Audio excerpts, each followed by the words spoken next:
welcome to another stream here at Lighting Bot, and I'm about to unhide myself. It's too much multitasking going on here. So today we have another guest with us, a very experienced person, has worked in different titles, Call of Duty, Far Cry 6, and has enough experience to tell us a little bit about first-person shooting and open-world lighting. So we get to learn a little bit about that today. But before I do that, just a reminder, and I will keep reminding, is I am currently on Wi-Fi in my new apartment, which means we might be disconnected a few times. So if we do get disconnected, do not panic. Takes about 10 seconds and we get back. So there will be at least 2 times, maybe 4 times during the stream. Nothing will happen, but do not fear. We will be back. All right. So please welcome Luka to the stream. Hey. Hi. So how are you doing today? I'm doing pretty good. How are you? I'm okay, as you know. We are pretty good, both of us.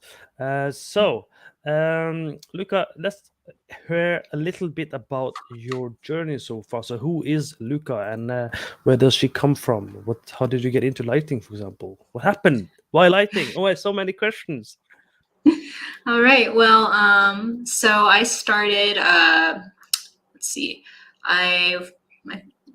about in, I guess, 2006, I guess, I started going to art school for illustration at Parsons School of Design, earned my BFA. I think I took a few classes on 3D modeling back in that time.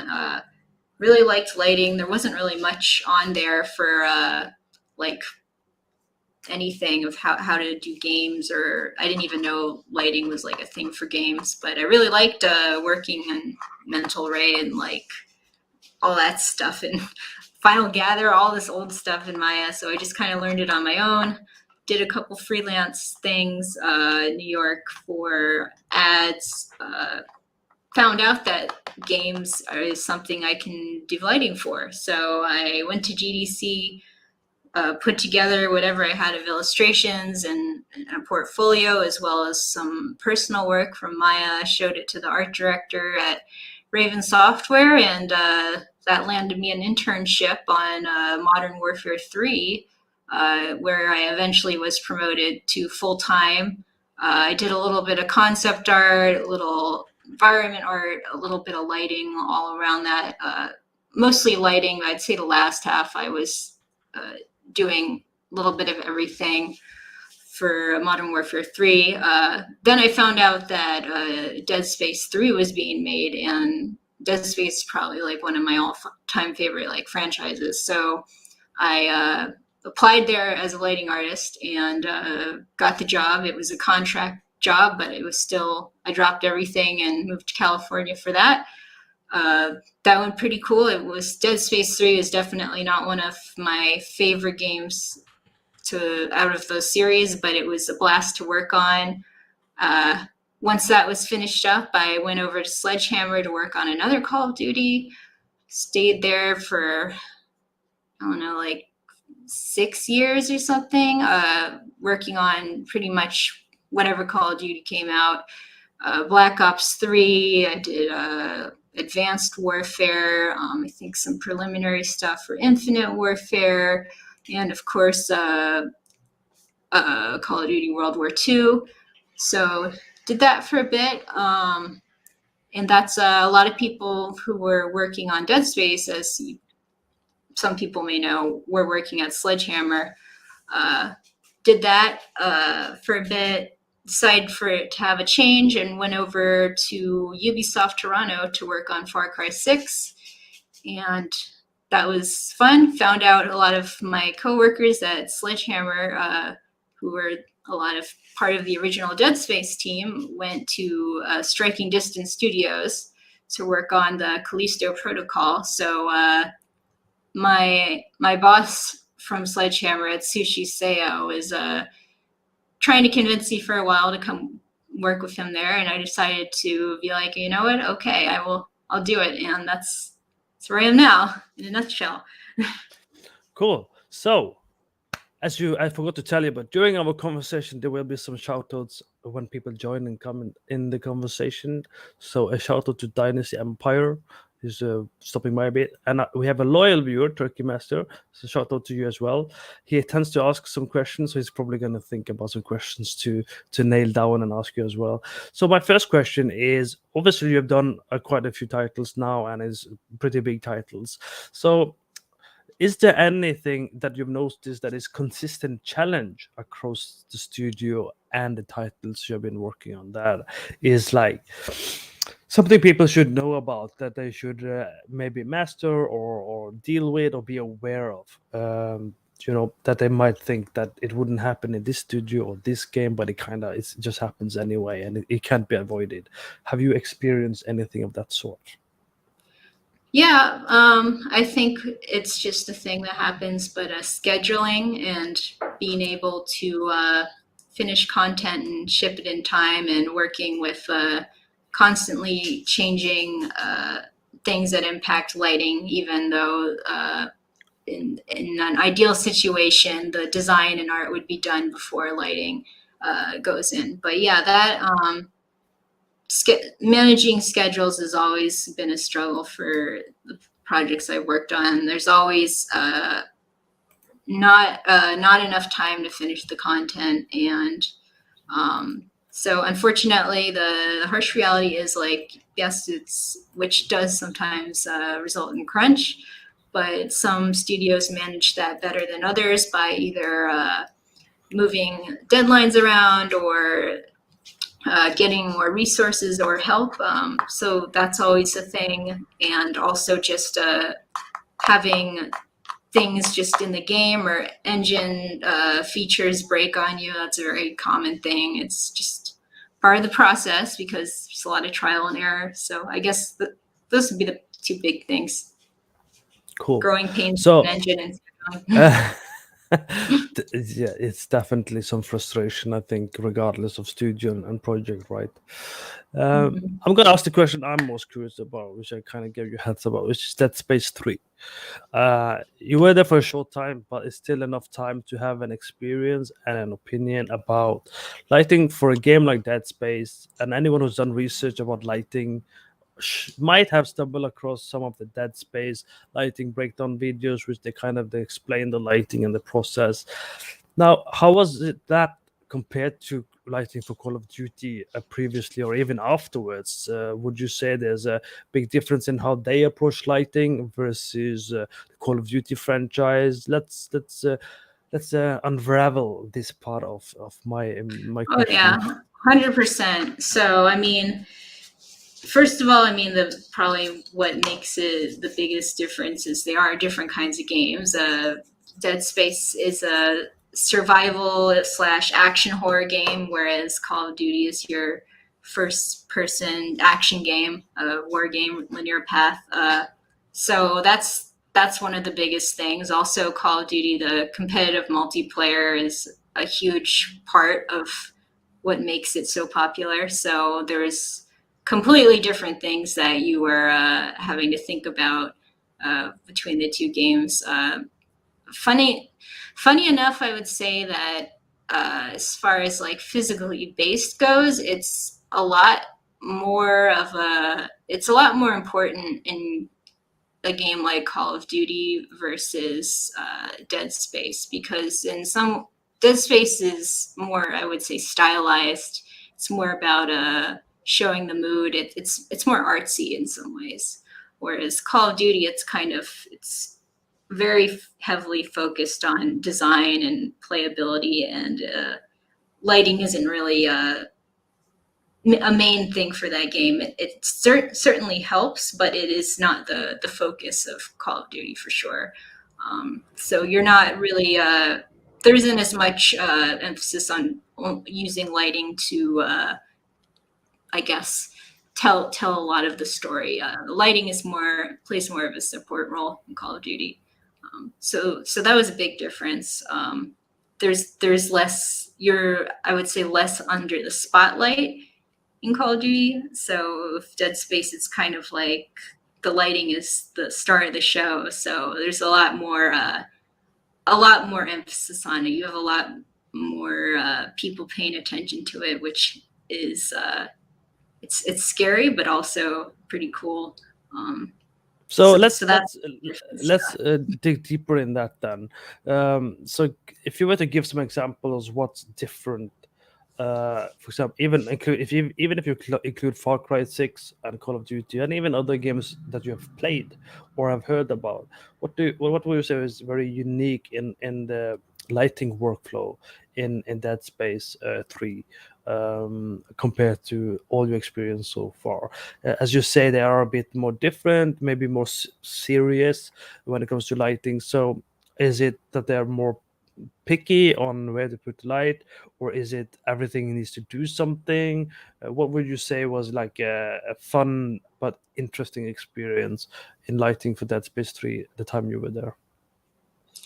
I would say there's a lot more, I guess, as far as like the lighting having to do stuff. There's a lot of the more important parts of the game are lighting oriented, like making sure that the color and mood is just right, and or making sure that the jump scare moments are motivated well and go well with the lighting, versus like you don't really have a whole lot of that in Call of Duty or anything. It's more of like an exception, whereas with Dead Space, it's all about kind of creating the atmosphere with the lighting, and that usually involves coming up with like just ways to kind of get the player to feel like the emotion that you want them to feel. So there's a lot more involved with like coming up with specific behaviors of the light that you want to happen during a moment,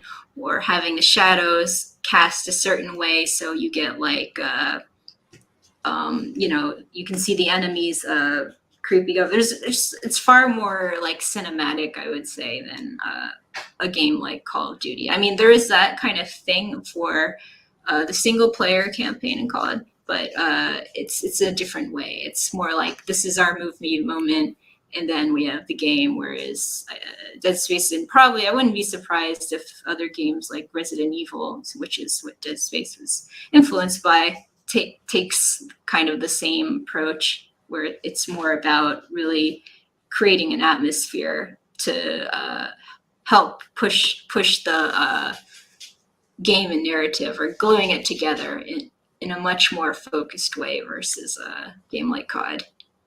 So when you say this, because I noticed in your LinkedIn profile, it says, at least when you advert Sledgehammer, it says, create lighting that adheres to physical-based pipeline. But in Dead Deadlight 3, Dead Space 3, Dead Space 3, would you say it's less physical based? Would it be like more creative freedom in how you can light, or was it still physically based, but then on top of it, you had to figure out ways to be more creative? So that's funny, because when Dead Space 3 came out, it was still when PBR was ramping up. So all that stuff was basically out the window. And it kind of, you still have to like follow the rules, but it's more like it's a way to get there rather than a way of, I guess, like that being like your guide. It's more of like a suggestion, kind of, because I guess it's just there's less focus on making something look super realistic as much as getting something to look scary, in other words. So yes, I mean, that happened so long ago. I don't think we even had anything like, we didn't even have physical lighting units or anything like that to measure our lights. So yeah, pretty much non-existent on Dead Space 3. But would you say you prefer that freedom, that ability to not having to follow PBR, or would you say it's easier to just be told you have to make sure it's PBR and follow these guidelines? What would you prefer? It depends on the mood I'm in. Like, I think and I see someone ask a question about probably a project I'm working on right now is the most challenging, and that is because it's kind of assumed you know the rules for PBR, and you kind of have to take it a step further. So there's a lot more risk involved in the sense that no one's going to, you might, put a light in and it has like all the physically correct units and fall off, but it still doesn't, give you the look you want. So that's kind of where you have to start balancing with and start incorporating actual techniques from cinematography, like composition. It becomes a lot more artistic. Whereas with more, if you're hearing to just like trying to get a game to look physically, looking like a photo or looking like a composition of a photo, it's kind of, I guess, less pressure because you just kind of have to mimic real life. Whereas, yeah, when you're doing like a horror game, it's more like painting. There's all that stuff you have to consider, but then on top of that, you have to kind of add your own flavor without breaking the rules, because you can definitely go a step too far. And so, yeah, it's like, okay, maybe you got the look you wanted with your lighting, but then you had to break all the rules of PBR, then other problems are going to hit you down the road. So yeah, I would definitely say working on a game like Dead Space in some ways is more challenging. Okay. Now, just for the record, for other people that are aware of it, so we had this conversation in private. A lot of people find it easy. They're saying, "Oh, lighting is easy to get into. It's a open door opportunity to get into the game industry. It's probably easy to learn and everything." But when I look at your LinkedIn, you do write a lot of other stuff like tweak the materials, auto skybox, auto tone mapping exposure, auto fog post processing, create light related VFX, create destructible event based lighting. I mean, there's quite a lot of stuff that people probably aren't aware of that often lighting artists will be tasked to do. Care to explain a little bit in detail what all of this means so people can understand that lighting is not as straightforward as they think, because you have experience doing more than just traditional lighting. Yeah, I would say pretty much any job for games and lighting, you're never going to just be lighting. There's a lot more tech art involved if you choose to go that route. And it's kind of, I ended up going that direction because it's sort of a necessity to know. So when you're doing lighting in games, you're not just placing lights in the level or whatever. You're also doing a lot of other things, like figuring out how the storytelling, figuring out the player pathing, just kind of like how environment art, it's not just about, creating props or putting textures down. It's about following metrics. It's about working with the navigation.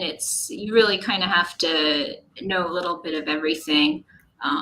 Depending on, there are studios that give people more specialized roles, and same seems to go with lighting. You can have a team of lighters, and maybe there's one lighter that focuses more on building tools and talking with engineers, whereas you might have another lighter that's more focused on the cinematics. But you kind of have to do like a little bit of everything in game development to really know. Like you have to obviously know about exposure. You have to know about post process. You have to know about just like basic tech art stuff, like basic. And if you're doing physically based, knowing about the light units, a lot of debugging for the engine tools, learning how the materials respond to the light, all the other extra stuff. So yeah, it's not just placing lights in the map for sure. Let's bring in a question. We have a question from Turkey Master. As I said, he tends to ask questions on every stream. He's prepared as usual. Out of all the COD games that you worked on, which one would you say was the most challenging? Out of all the COD games, okay. That's a good one. You have quite a few. You have Advanced Warfare, WWII Nazi Zombies, Modern Warfare 3. Probably Nazi Zombies, because we were going for a different thing, and it was kind of us trying to, and like I said, a lot of people I worked with at Sledge worked on Dead Space, so we were kind of almost creating like our mini version of Dead Space. So there was a lot of, it was very challenging in that we were trying to go for a different direction than the typical COD zombies. So there was a lot of back and forth with making the game work and play like the traditional zombies for hardcore players, is also bringing in a new kind of more serious atmosphere into the game, which was challenging because it wasn't really something that had been done as or taken as far as you were taking it. So it was a lot of it was a bit of a balancing act, trying to figure out how to do that, as well as keeping everything in budget. So it's like sort of like, it was like trying to make a horror game, but using the constraints of a multiplayer, like the multiplayer style of COD. So everything having to be in budget was challenging, because typically you have a lot more freedom. They're a lot more generous on the budgets and stuff for a horror game that's like a single player, versus zombies, which was like, I think you could have up to 60 characters on the screen, and it had to be over 70 FPS at all times, which was very challenging to balance with, as well as making sure everybody was visible, but everything was still scary. So, yeah. Cool. So did you do multiplayer level lighting, single player as well? You've done both? I've done both. I focused a lot on multiplayer, but I would jump in and help on a lot of the single player stuff. Like for Black Ops 3, I exclusively just worked on the cinematics for that game, and nothing else. It was near the end of the project, and we were asked to help on the cinematics, so that's what I focused on. I also did a little bit of that for COD World War II. So yeah, I do a lot of multiplayer, but I've done single player. So let's break it down and structure this as we work our way into the main topic even more. So what would you say is the difference between multiplayer and single player lighting for a first person shooter game? Well, I would And say open world, if you want to top on that, you can also add open world. Yeah, I mean, so single player, multiplayer, the thing that's gonna be the most impactful is probably the budget, because the rest is gonna depend on the kind of game you're doing. But as far as like being able to light the game and stay within frame rate and memory is probably the biggest difference. And also knowing that there are going to be certain things that are more intense on the client versus the server, so you can't always like fake everything with in a multiplayer context. But yeah, that's probably one of the biggest differences. And there's also the fact that you have to take a lot more into consideration for what angle something is going to be looked at for a multiplayer game, and where you're going to be able to go. Whereas with a single player game, and this is kind of where it's more for a first person shooter, this is versus open world, this is where it's different. But when you're doing a game that's a first person shooter and more of a linear path, then you have a lot of chances to kind of like fudge stuff and to get the look and craft the experience you want the person to have as they're playing. Whereas with multiplayer, you have this space, but you kind of know that, okay, this thing can be looked at from this or this angle. Someone could possibly find this or shoot this other person from this other angle. So you have to make sure everything's visible. You have to make sure that things aren't too dark, because could really lose someone the game.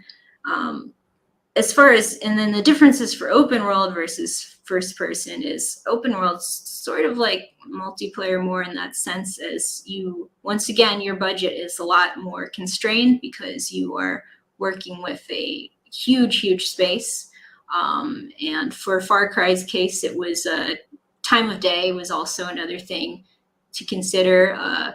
So not only are you managing, like you don't have the freedom to control what the angle that the player looks at, but you also have to consider that they can see it, that they're going to be able to see something. They might want to be able to see something from like way on the other side of the map.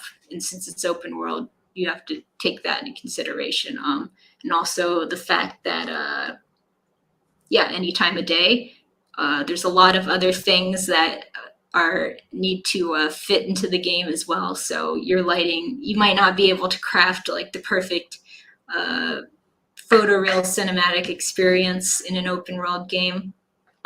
Maybe for like the scripted moments, but that, and you also have to remember that if someone's going to enter a building in an open world game, they might have the option to enter it from many different angles. So that's like it's like a 360 view of like a single point of interest, whereas a first person, you kind of know like that there's only so many ways that something can be entered. Like if someone's going to enter a room in a single player first person shooter, you know that you have the freedom to know that, okay, they're only gonna be able to enter this building at this time, and they're only gonna look at it from this angle. So it's just it's a lot more focused, which also makes it easier.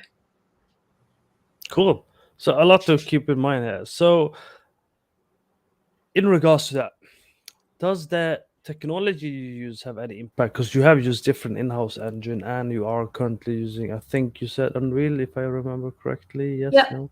So obviously you have different technology, and that does come with pros and cons. How has that affected your ability to do your work, pros and cons, according to you, across these IPs? So that's an interesting one, because it's really more so than the technology. It depends on the team you're working with. So you can have a state-of-the-art engine that's got like all the bells and whistles, but if the support team you're working with, whoever is developing features that you might need, that can make a big difference. So like Call of Duty has their own proprietary engine. It's ancient.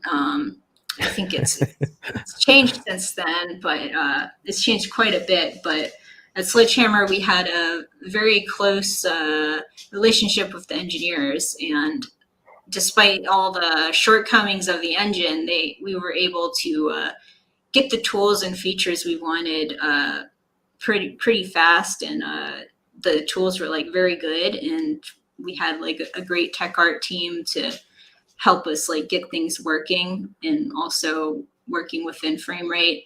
So that made a big difference. Whereas sometimes you might, and this is something I experienced on some other projects, is you might have an engine that is in theory great, but if you don't have anybody that really knows how to implement features you want, or knows how things work, it can be much more challenging than you would expect it to be. You would think Unreal is like, oh yeah, well it's all the documentation's there, but it's such a versatile engine that you really do need somebody that knows how things work to understand, or really get it to work as well as like maybe some other engines that have a lot more support. So yeah, it depends. I would say it does make a difference.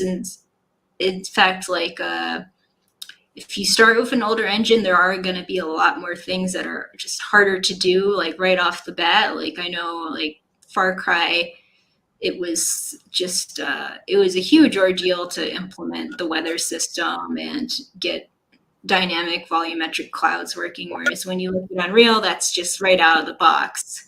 But on the other hand, you might get something out of the box in Unreal, but if you want to take it a step further, you really need that additional support and knowledge, deep understanding of the engine to get there. Okay, so a lot to uncover here as well, but I'll try and, just for the record, everyone, Luka does not know any of the questions that I'm asking her ahead of time. She is thinking on her feet, so she is not prepared whatsoever. And neither am I. I'm also thinking on my feet based on what she's saying. So I think it's very interesting because you mentioned teammates, and I think that's a very interesting topic as well. So depending on the projects you worked on, the different games, different engines, how collaborative have your process been, depending on the IP and the project and engine, depending what you remember? How often do you work closely with the 3D artists? How much influence have you had to say, okay, during pre-production, for example, of an environment, if any at all, that okay, this window shouldn't be there because the lighting might be bad, or I want this light fixture specifically, do you place it? Or because you talked about features, but what about the actual 3D materials, interior, environment design? How much influence have you had in your experience in the project you have worked on? Because I know from my experience, I've had a lot of influence in some of the projects I've worked on where I am saying these things. So I'm curious to know your experience as well. Yeah, I think it kind of really depends on how far you want to take it. Like, because usually for games that I've worked on, you have an army of artists that are doing environment and props. Then you usually have like one or two lighters and one and two VFX people. But most of the time, if you really have something in mind and you discuss it with somebody, they're probably going to be willing to let you, put in suggestions or stuff. But also it depends on what the art direction is and how what the creative direction is overall. There might be some things that are, for example, for Far Cry, there were outposts that needed specific scheme of lighting to indicate it was an outpost or it was that kind of point of interest. So there's things like that where it's just kind of like maybe you want to do something cool, but it doesn't really fit with like what the general design of the game is intended for that area. But usually if I have something I want in mind, as long as I can get to the artists soon enough, I can collaborate with them and have them like make something specific for lighting. But a lot of it does depend on how closely you coordinate. And oftentimes for the cases where I might be working with a situation where the setups or the layout or composition that's provided for me and the style of lighting that's asked for doesn't mix, it's kind of if you don't catch it soon enough, you kind of just have to work with it because the environment art, there has to be something there to light. So, I mean, a lot of times when you are maybe working on a lighting pass, you have a bunch of other artists that are also working on blocking out the next room or working with design to figure out how the pathing is going to work for the next area. If you can, and you're usually, I'd say more often than not, people are welcome to collaborate with you, but it's kind of that starts taking it to like another level of you're kind of also working as an art director then, and depending on your art director, they may not be focused on the lighting for that area, which can impact how a level may look or be suited for a kind of lighting you're interested in. So yeah, it's usually like if you ask, it's there, but you just have to time it right. Cool. Now, time for more questions. Here we go. Yeah. Would you say that the lighting knowledge you have gathered throughout the years would be applicable to the real world, as in lighting for film and cinematography? Yeah, 100%. I would say for the project I'm working on right now, it's more than ever. I am finding myself actually going back and looking and reading cinematography books for this particular game. And it's actually the closer we get to physically based, the more applicable real world film techniques become. So yeah, it's definitely, maybe if you are it also depends on the application. Like I would say some basic like concepts are definitely you can learn from cinematography and implement them into games, just like figuring out how to do your light placement, figuring out how to use some some form of a bounce card or doing a post-processing to do night for day. That's all stuff they've done in like cinematography and film. And you can apply that to games. But so, yeah, some more than Cool. others. Another one. Let's go for one more. Do you usually have a color palette in mind for lighting, such as for open world games with a day and night cycle? It's never going to be just a color palette. It always depends on the project. So yeah, it depends on what the art direction is.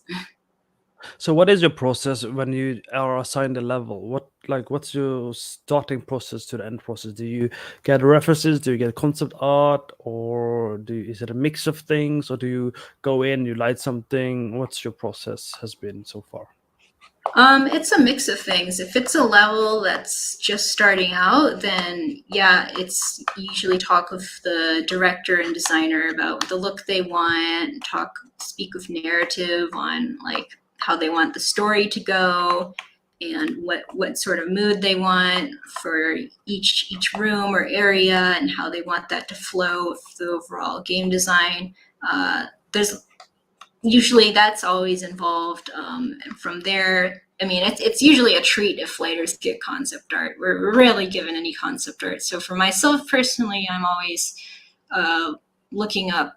I'm just always looking at photo ref or ref from like film, just anything and everything. So I usually just have a web browser that's like full of like 50 tabs of just referenced images that I have, and I usually have a folder that's I've amassed over time that's just of lighting areas, maybe just anything that I really think interests or inspires me for a particular area I will have.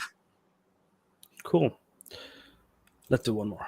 Also in games, are there times to place fake lights? I've heard this is a thing you can do for cinematics, but is it being used for non-cinematic too, such as open world game?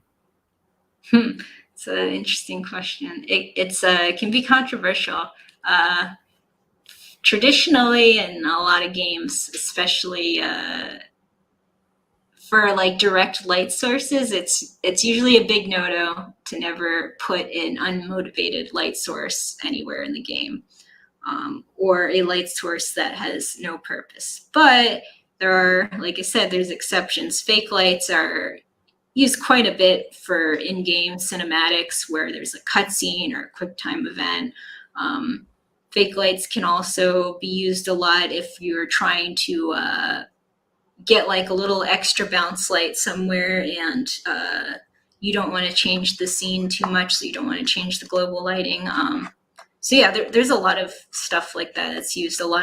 You just kind of have to be careful with it. A lot of fakery. It just depends on how far you want to go.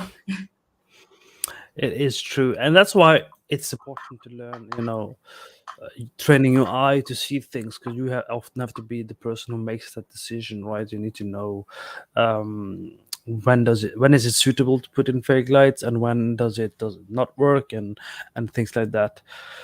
Let's do one more question. Nice. I like questions. How do you balance between the artistic side of lighting and the technical side of it? In other words, is the technicals just for a technical artist? That's a good question. That is a good question. Really depends on how deep you want to go. So, for example, I came from an art background, but just sort of out of necessity, I found myself wanting to learn more and more about lighting on the technical side. So it kind of depends on, you can split it up. You can just focus on the art.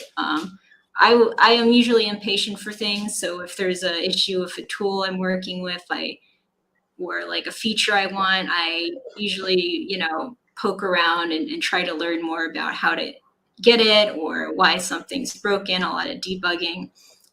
So it's a balance that's kind of like voluntary. I have lighters that I've worked with that really could care less about the technical stuff, and they just want to focus on making art.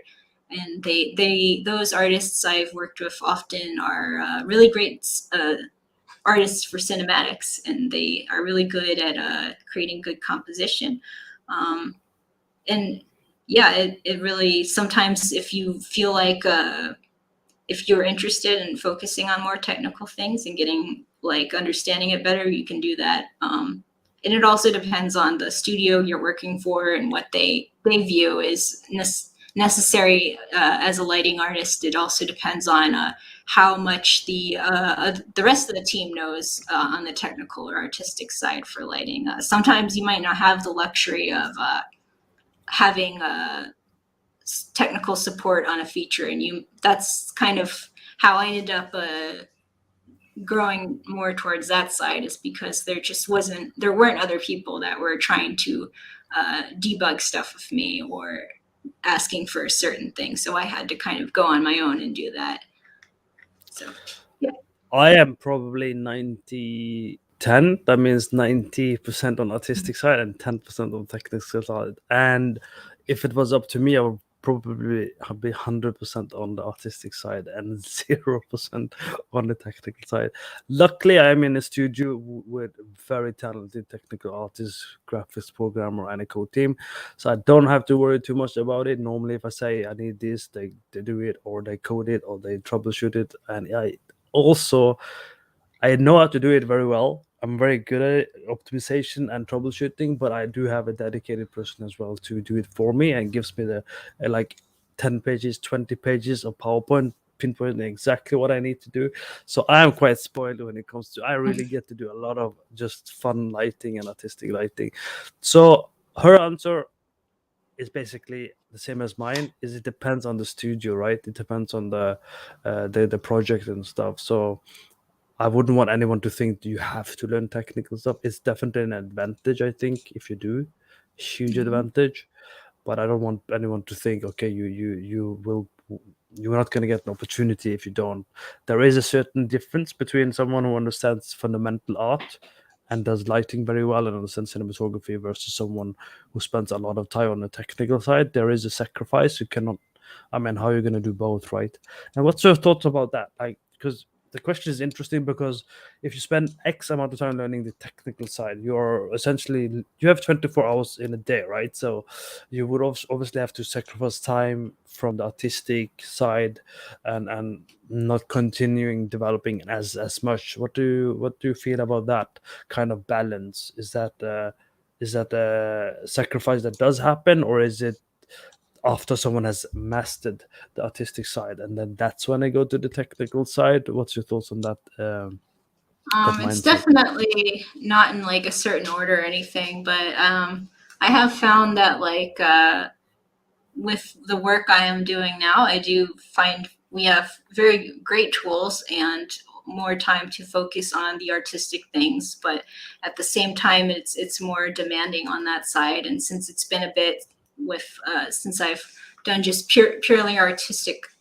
oriented work, I am finding that a little more challenging than what I typically do. But yeah, it's definitely it can be a balance, and it's kind of like also just figuring out if you're working with new tools too. That's the other thing, is maybe you're used to something behaving one way or the other, but it might not work that well for the composition you're going for. So yeah, it's So for the record, for people who aren't aware of it or missed the conversation, or maybe we didn't say it, so there's two type of top positions of lighting, which is lead and principal lighting artist. Luka at the moment is principal lighting artist, and normally that means they are more specialist towards the technical side, versus the lead tend to go more on the management and the other types of the side.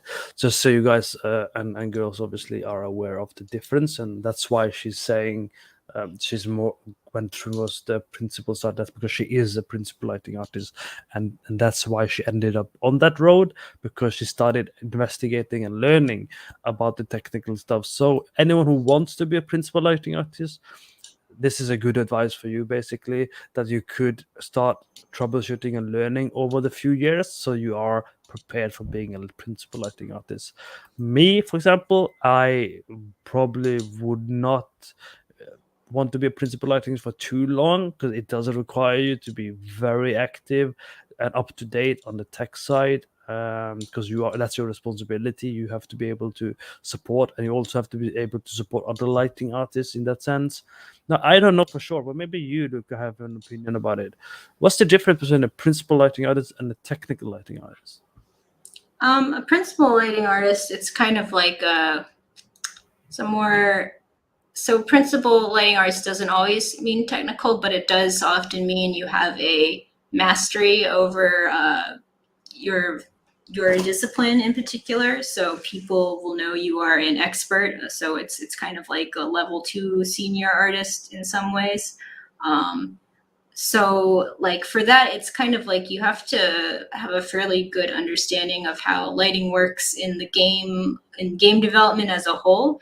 It's not just about being good at your craft, but it's also being able to collaborate with people effectively, not having, if you're a principal artist, you're not waiting around to be given your tasks. You have to be very active when speaking with like the rest of the team that's working on what you're working on. You're expected to be able to know who to go to if you are being blocked by something, knowing what you can and can't do within your time frame is also very important. It's a lot more self-guided versus a technical artist could be sort of more like a lighting artist that is tech art oriented, so more TA related work. They can still, they may have a lead above them that is still like telling them what problems to focus on, and it could be like, we need this particular setup for this type of light. Can you please like make a blueprint for it, or troubleshoot this blueprint and work with the designer? So it's a lot more. You have a lot more guidance and support from somebody else if you were just a technical lighting artist. I mean, it depends on your role as a technical lighting artist. If you're a lead, a junior, senior, but it's a little different. Cool. So that's good information for people to know the difference. Because for me, principal, just the title principal started it popping up like I think 2 years ago or something on my LinkedIn. Like I didn't even know that was a thing. I didn't either. I was like, what is this? What is it? And I kept asking you that in every interview I've had in lighting with as well. Like, what is it? What do you do? And what's the difference? So confusing. But I guess that's a good opportunity because companies are growing. People want to go one way or another. So basically, what we're saying is principal lighting artists, you do need to be independent, but you do need to know a bit more about the technical side. While as a lead, you might actually not have the same amount of time to do the actual creative lighting. But is that the case with the principal lighting artist? Do you get the same amount of time as you would as a senior lighting artist to do the actual lighting? Or would you say you spend a bit more time doing tools development or something like that?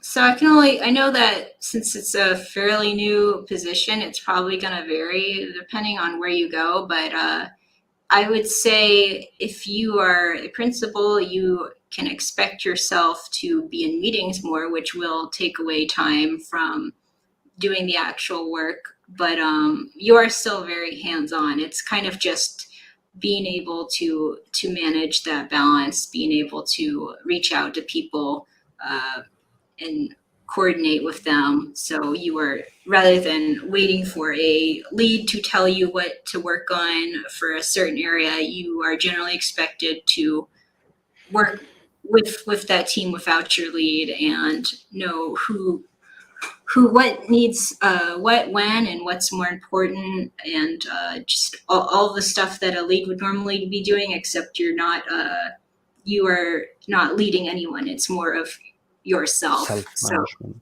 yeah. So since you've done, you've been a lighter and you have obviously had a few leads by now. So this is my curiosity. This is not a question for the viewers. This is my curiosity. What is your expectation of a good lead lighting artist? A good lead lighting artist is probably somebody that is like compassionate for their team and is works hard to make sure that whatever pushbacks or obstacles that they're running into doesn't hit their team in the same way, or it benefits them more than hurts them. It's also knowing when it's okay to let people on your team try something new or take risks. It's a lot of people management and just production management skills.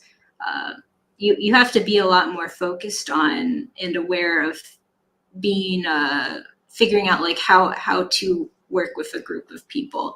A lot of diplomacy. I would say it's a lot closer to like a production role, because there's the content side, but then there's the whole speaking with departments, trying to figure out if who's going to be best to handle the task for this level, knowing when you might need to step in if the person feels like they are getting overwhelmed, making sure that the general well-being of your team is like being considered, that people are not on your team are not being asked to do things that are outside of the realm of lighting, or maybe that they are misunderstanding something about how something's supposed to work. So it's a lot more involved with like interpersonal relationships, I would say. Cool. And a quick hello to Luke Skywalker. Good to see you coming from another dimension into ours. Ray says, thank you for the informative information. So, Luka, what will you say for the viewers? There's quite a few watching. What would you say if they're looking to learn lighting? What are the top three things you would say, according to you, is very important to know as a lighting artist that people might not know, or they forget, or they take it for granted? It's interesting because it's changed over time. I would say play a lot of games if you want to be a lighting artist. Look at lighting for games.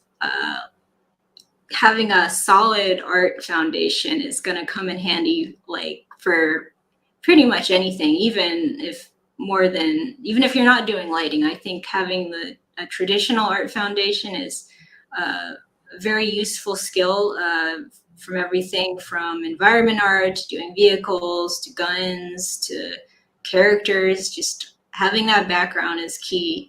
And for lighting specific stuff, I would generally recommend, it's going to help you a lot more if you are familiar with some form of scripting. Also, just maybe a little bit of an understanding of how lighting, like light is in science, works also helps.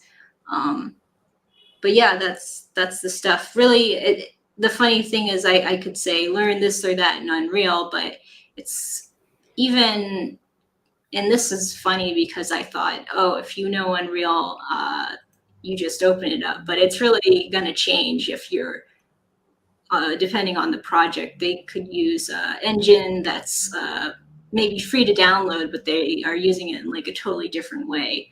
But I would say just knowing like the basics of stuff. So yeah, go ahead and download Unreal, but just get familiar with how exposure works. Photography is good. Look for good composition exercises, and just figure out how to get basic things like a blueprint to work. Figure out how that translates to a code. Just having that knowledge is going to help a lot. Cool. Mr. Luke Skywalker, because we mentioned him, he is suddenly asking a question. So that's good. How many good pieces would you need to get into a junior lighting position? Are baked lights a big part in the current video games generation? Because apparently he hates baking lights. A lot of people do, and I would say it's still a pretty big thing, but I am thinking probably a couple years down the road it's going to be less of a thing. But we're not quite there yet. How many good pieces would you need to get? I would say if I saw someone's portfolio and they gave me like 2 or 3 scenes, and they were like different angles, or there was like a single environment with a lot of different shots, that would be fine. So yeah, just make sure you have 90% good work, 10% bad work.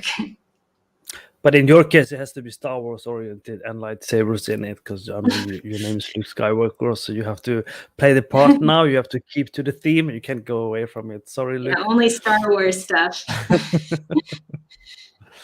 Cool. So we are nearing the end. So, Luca, is there something you want to say? This is an opportunity, a platform for you to share something.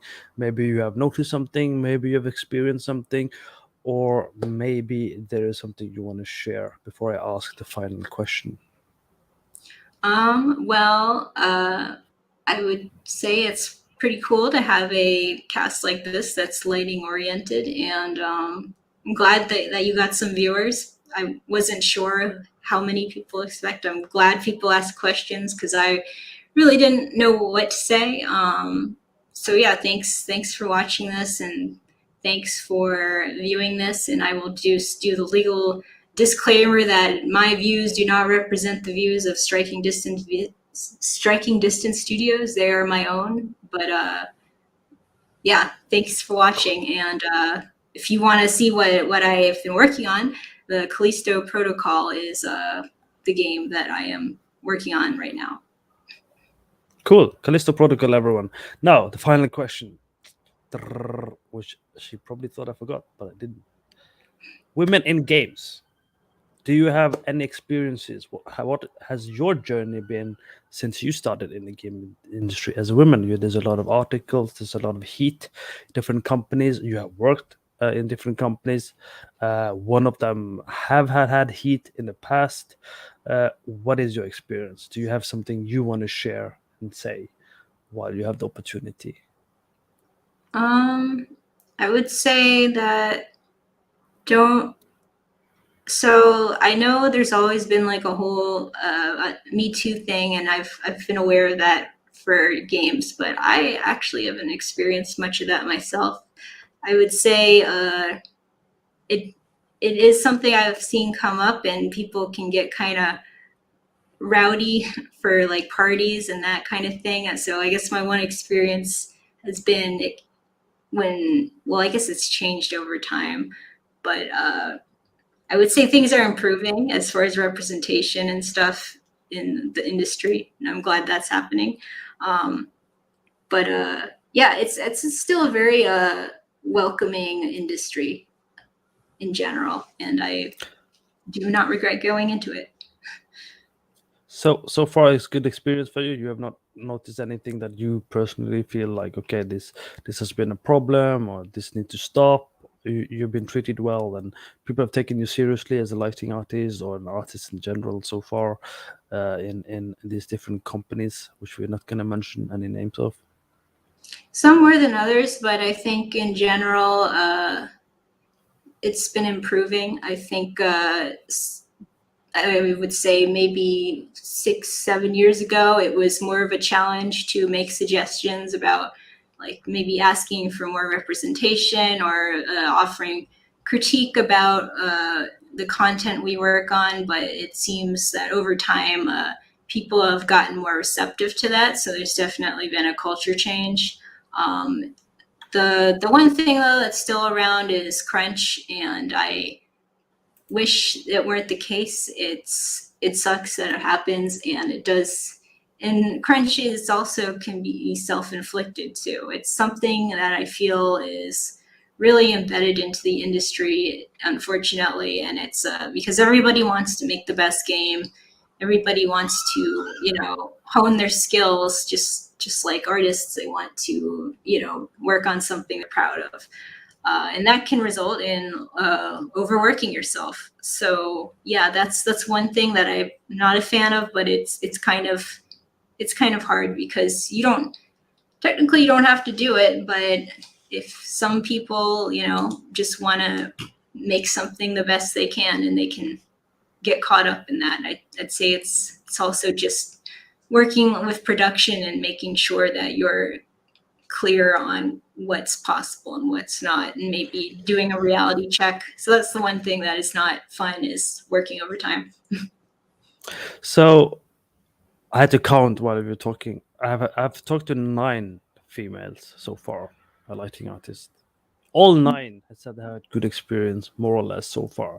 So that suggests to me, if you want to enter the game industry, lighting artists, being a female lighting artist, seems to be a good environment to be in. It seems to be that the lighting artist team seems to be like respectful, seems to be nice and chilly. It seems to be a good spot to choose. But before we end, I'll give Luke an opportunity to ask the final question, and then I would like some alone time with Luca before I let her work to get some feedback. So, Luke, ask final question for today: how important is to have connection inside a certain company in order to avoid your application to be ignored or fall into oblivion? Yeah, it is actually pretty important, but it really does depend. Like if you sometimes if you apply to a company and no one knows who you are, it will kind of go through the recruiters, and they might not think that what they're seeing in your work is like suited or whatever. But if somebody knows you and they know what you've worked on, they know what you can do, but you might not have the project you've been on might not reflect that. They'll know that, and that will give you a better chance of working where you want to go. So it's important in that sense. If you're it does make things a lot easier for sure. Like being in the industry this long, I have found that as long as I know somebody and they've worked with me before, it's fairly straightforward on getting an interview and getting your application accepted versus just sending an application out of the blue or sending it to a recruiter out of nowhere and just hoping for the best.